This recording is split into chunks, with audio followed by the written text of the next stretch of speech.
नमस्कार दोस्तों, super ABS पर आप सभी का स्वागत है। आज हम देखेंगे अर्धवार्षिक परीक्षा का पेपर जो दौसा जिले का है। तो आप लोग इसे अर्धवार्षिक परीक्षा का पेपर समझकर नहीं छोड़ें। इसे आप लोग बोर्ड एग्जाम की तैयारी के लिए जो है कि अपनी तैयारी को परखें और इस पेपर को पूरा सोल्व करें और अपनी जो तैयारी है बोर्ड एग्जाम की उसका पता कर सकते हैं। बहुत बढ़िया पेपर है और ये पेपर दौसा जिले का है। तो चलिए शुरू करते हैं। और इससे पहले आप वीडियो को जो है कि लाइक कर दीजिए और यदि नए हैं तो चैनल को सब्सक्राइब कर लीजिए और अपने सभी दोस्तों के साथ इसको शेयर भी कीजिए। तो इसमें जो पहला क्वेश्चन है वो है कि हमारा उद्दीपक कौन सा अम्ल उत्पन्न करता है। तो हो जाएगा HCl। दूसरा विद्युत का सुचालक अधातु। सुचालक अधातु पूछा है तो क्या आ जाएगा, ग्रेफाइट आ जाएगा। लार में पाए जाने वाला एंजाइम लाइपेज आ जाएगा।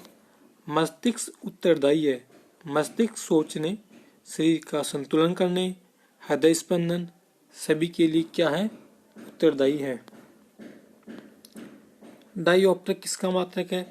तो ये पूछे डाईऑप्टर मात्रक है तो ऑप्शन आ जाएगा इसमें से लेंस की शक्ति का। मांसाहारी जंतु का उदाहरण है तो हो जाएगा शेर। तो इसमें Zn की तनु H2SO4 से क्रिया कराने पर कौन सी गैस निकलती है।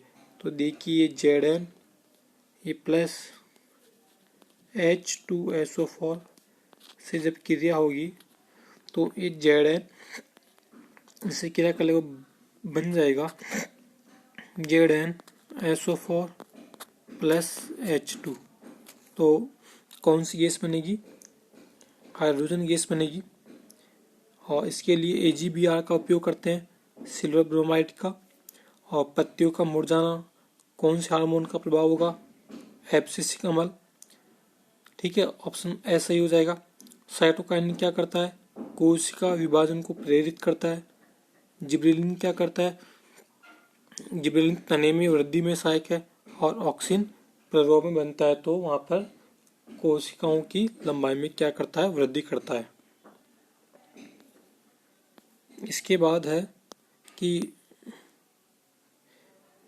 वायुमंडल में ओजोन की तीव्र गिरावट 1980 से जो है कि तीव्र गिरावट होने लगी थी।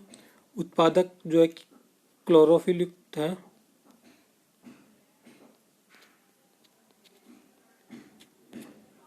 ठीक है, उत्पादक क्या है, क्लोरोफिल युक्त पादप है।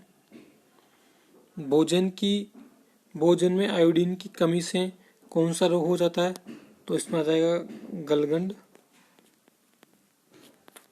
या फिर गेंगा भी कह सकते हैं और या फिर इसको ग्वाइटर भी कह सकते हैं। ठीक है ना, इसमें गर्दन फूल जाती है। श्वसन कैसी विक्रिया है, श्वसन ऊष्माक्षेपी है। ऊष्माक्षेपी कैसे होगी, क्योंकि इसमें जब भोजन का ऑक्सीकरण होगा तो हमें क्या प्राप्त होगी, हमें ऊर्जा प्राप्त होगी।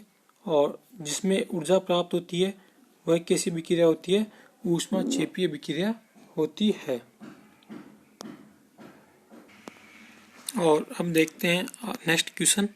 तो इसमें जो है कि पादपों में जल संवहन उत्तक है तो इसमें क्या आ जाएगा, इसमें आ जाएगा जाइलम। ये आज की टीचमेंट की क्लास में बताया था।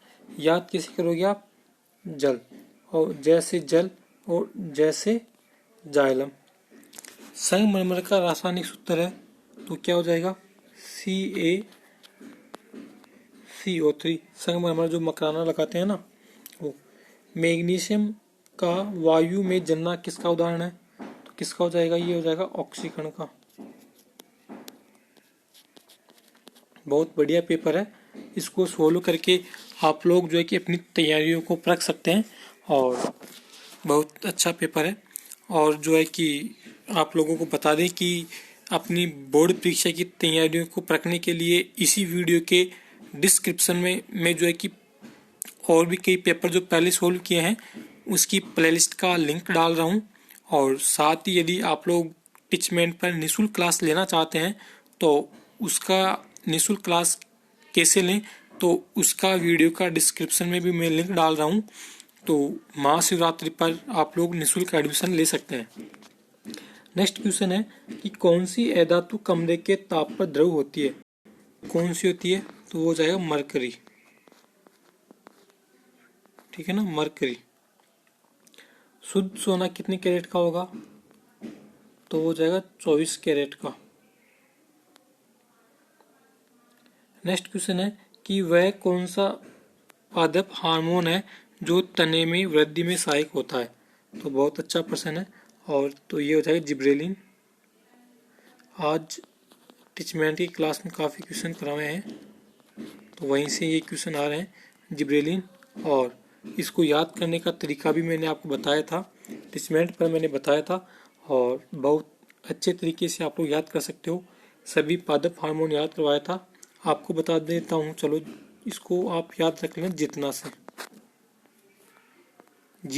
जीतना। तो तने से तो क्या हो जाएगा, तना हो जाएगा, और जितना से क्या हो जाएगा आपके जिब्रेलिन।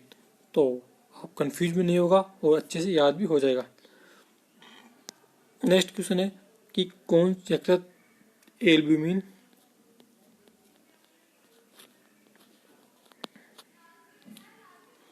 समीकरण को संतुलित करना है। 21वां क्वेश्चन है। तो संतुलित कैसे करोगे? देखो, इधर बी ए एक है तो इधर भी एक है। ठीक है, SO4 इधर एक है, इधर भी एक है, ये संतुलित हो गया। इधर Cl2 कितने? 2। इधर कितने? ये छोटा आएगा Cl। ठीक है ना, मिसप्रिंटिंग हो गया, छोटा आएगा। Cl2 कितने? 2। इधर कितना? 1। इधर भी 2 करना है। H2 कितना है? इधर 2 और इधर कितना? 1। तो ये 2 अब बराबर हो गए। इसको देखेंगे, Na कितने? 1। इधर कितने? 2। तो इधर ये 2 लगा देंगे। ठीक है, अब देखो SO4 कितना है? 1। SO4 1, संतुलित हो गया ये तो। अब H2 हाइड्रोजन आयन गिन लेंगे, टोटल 2 इधर हो गए, 2 4 हो गए, इधर कितने? 2 ही हैं, 2 लगा देंगे यहाँ पर। और ऑक्सीजन भी अब संतुलित हो गई। ऐसे आसुत जल विद्युत का कुचालक होता है जबकि वर्षा का जल विद्युत का सुचालक। ऐसा क्यों होगा? क्योंकि आसुत जल में क्या होते हैं, मुक्त इलेक्ट्रॉन नहीं होते हैं।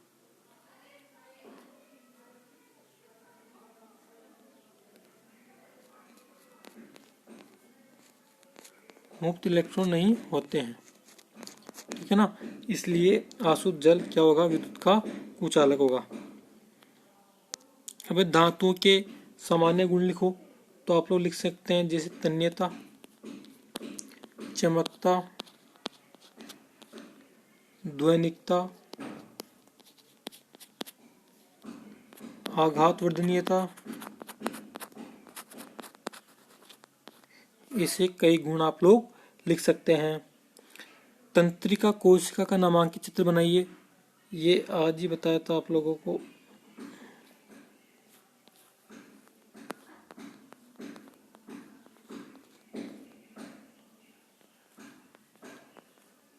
ये केंद्रक और यहाँ पर ध्रुमिका हो जाएगी। इसे नाम आप लोग लिख ही दोगे। अगरबत्ती की गंध का पता कैसे करते हैं? तो ये बताया था ना आज में। तो अग्र मस्तिष्क 3 काम करता है। ट्रीटमेंट वाले सारे क्वेश्चन कर देंगे। अग्र मस्तिष्क किसका काम करता है? सूंघने का, देखने का और संतुलन का। ठीक है ना, तो सूंघने का काम करता है कौन? अग्र मस्तिष्क। अग्र मस्तिष्क के द्वारा जो है कि हम अगरबत्ती की गंध का क्या करेंगे, पता लगाएंगे। गंध को सूंघ लेंगे तो नाक की जो कोशिकाएं हैं वो इसका संकेत जो है कि अग्र मस्तिष्क को देगा और अग्र मस्तिष्क जो है कि इसका पता लगाएगा कि ये गंध किसकी है। प्रकाश परावर्तन किसे कहते हैं और इसका जो है कि नियम। तो प्रकाश परावर्तन किसे कहेंगे? तो प्रकाश परावर्तन किसे कहेंगे? जब प्रकाश जो है कि एक माध्यम से आता है और किसी सतह से टकराकर उसी माध्यम में पुनः लौट जाता है तो उसे प्रकाश का परावर्तन कहते हैं। प्रकाश परावर्तन के 2 नियम हैं, कोण I और कोण R क्या होंगे? बराबर होंगे, यानी कि आपतन कोण और परावर्तन कोण क्या होंगे, बराबर होंगे। और दूसरा नियम यह है कि आपतित किरण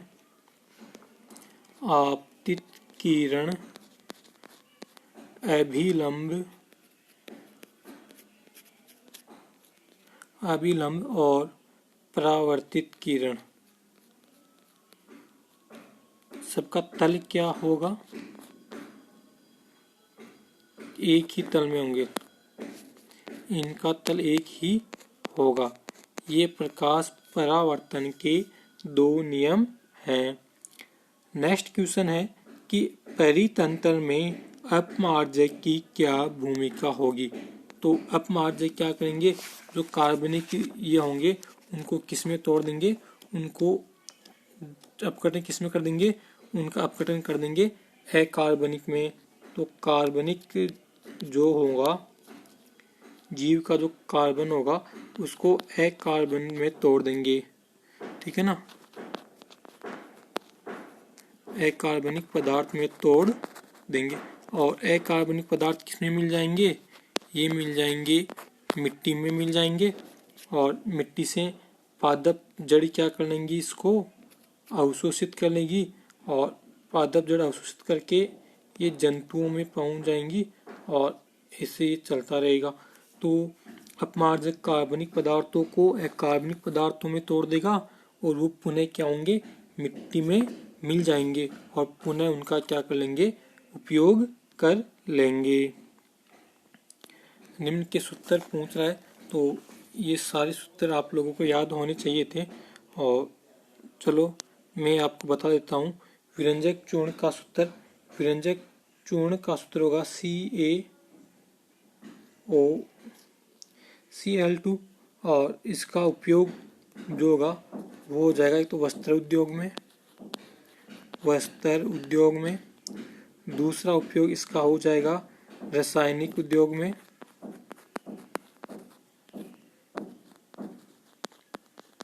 रासायनिक उद्योग में इसका जो उपयोग होगा वो होगा उपचायक के रूप में, और तीसरा उपयोग हो जाएगा जल को जीवाणु मुक्त करने में, जल को जीवाणु मुक्त करने में, ठीक है। और इसके बाद बेकिंग सोडा, बेकिंग जो सोडा है इसका सूत्र क्या हो जाएगा, इसका सूत्र हो जाएगा NaHCO3, सोडियम हाइड्रोजन कार्बोनेट। तो इसका उपयोग जो है वो किस में करेंगे, बेकिंग पाउडर बनाने में, जो है किसका उपयोग केक बनाने में करते हैं, एक तो केक बनाने में करते हैं, दूसरा एंटासिड में करते हैं, ठीक है ना, किस में करते हैं, एंटासिड में करते हैं, और तीसरा जो करते हैं अग्निशामक में करते हैं, ठीक है ना, सोडा अम्ल अग्निशामक में, तो इसका उपयोग अग्निशामक में भी कर सकते हैं। ये बेकिंग सोडे के उपयोग हो गए। इसके बाद पूछा है धोने के सोडा का सूत्र। तो धोने के सोडे का सूत्र क्या होगा, Na2CO3.10H2O। ये धोने के सूत्र सोडे का सूत्र हो गया। और इसका उपयोग जो है कि कांच और कागज उद्योग में कर सकते हैं, ठीक है ना। बोरेक्स बनाने में भी इसका उपयोग कर सकते हैं। ये याद कर लेना आप लोग। साफ सफाई में कर सकते हैं घरों में, ठीक है ना, साफ सफाई में कर सकते हैं। जल की स्थायी कठोरता दूर करने में, तो छोटा क्वेश्चन पूछ ले कि जल की स्थायी कठोरता दूर करने में किसका उपयोग करते हैं, तो किसका जाएगा, धोने के सोडे का। इसके बाद नमक, ये आप लोग जानते ही हो, नमक का तो NaCl और जो है कि मसाले के रूप में इसका उपयोग करते हैं।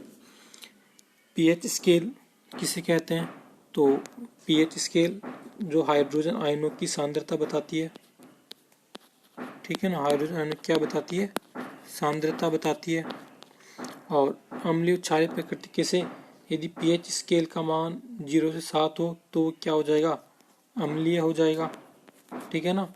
और 7 से लेकर 14 तक हो तो वो क्या हो जाएगा, क्षारीय हो जाएगा। इसको आप 7 नहीं कर 6.9 कर लेना, ठीक है। और ये 7.1 कर लेना, यहाँ पर ज़्यादा बेटर रहेगा। इसके बाद मानव हृदय की चित्र आप लोग कर लोगे, उत्सर्जन का चित्र बना लोगे, लेंस की परिभाषा आप लोग लिख दोगे। ये जो न्यूमेरिकल है वो न्यूमेरिकल मैं आपको समझा देता हूँ और आप लोग आसानी से कर लोगे। तो इसमें जो प्रतिबिंब की दूरी है v वो है -10, बुक में 10 ही दे रखी है। और चूंकि अवतल दर्पण है तो अवतल दर्पण सब कुछ कैसे आते हैं, नेगेटिव आते हैं। फोकस दूरी कितनी है, -15, और म्यू हमसे ये पूछ रहा है तो लेंस की का सूत्र लिखेंगे तो 1/v -1/म्यू बराबर 1/f आ जाएगा। और v हमें ज्ञात करना है तो हम इसे कैसे लिखेंगे, 1/f -1/v बराबर क्या लिख सकते, -1/म्यू।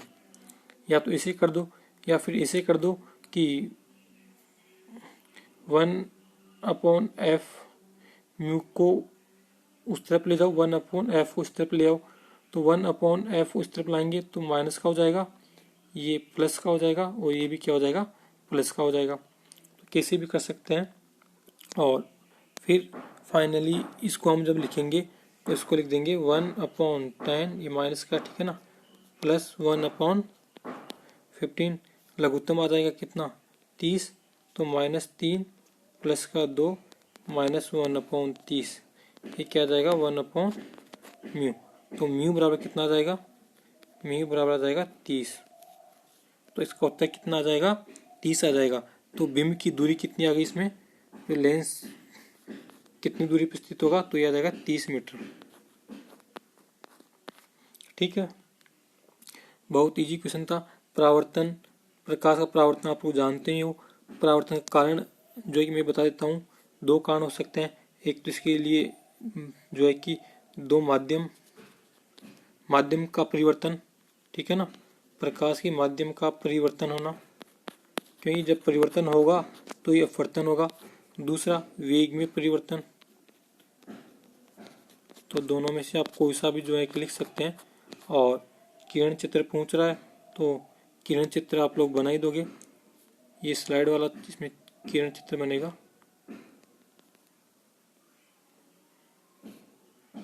ये से आप लोग जो है कि बना ही दोगे और समझ गए होंगे आप लोग कैसे क्या बनाना है।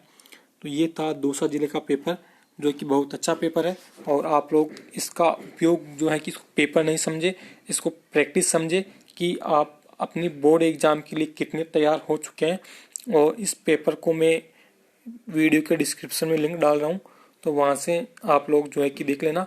और निःशुल्क टीचमेंट पे क्लास लेना चाहो तो उसका लिंक और सभी पेपरों की जो प्लेलिस्ट है उसका लिंक मैं इस वीडियो के डिस्क्रिप्शन में डाल रहा हूँ, तो वहाँ से आप लोग देखिए। और उम्मीद करता हूँ आपको आज का सेशन पसंद आया होगा। नेक्स्ट वीडियो में फिर मिलेंगे, तब तक के लिए नमस्कार, धन्यवाद।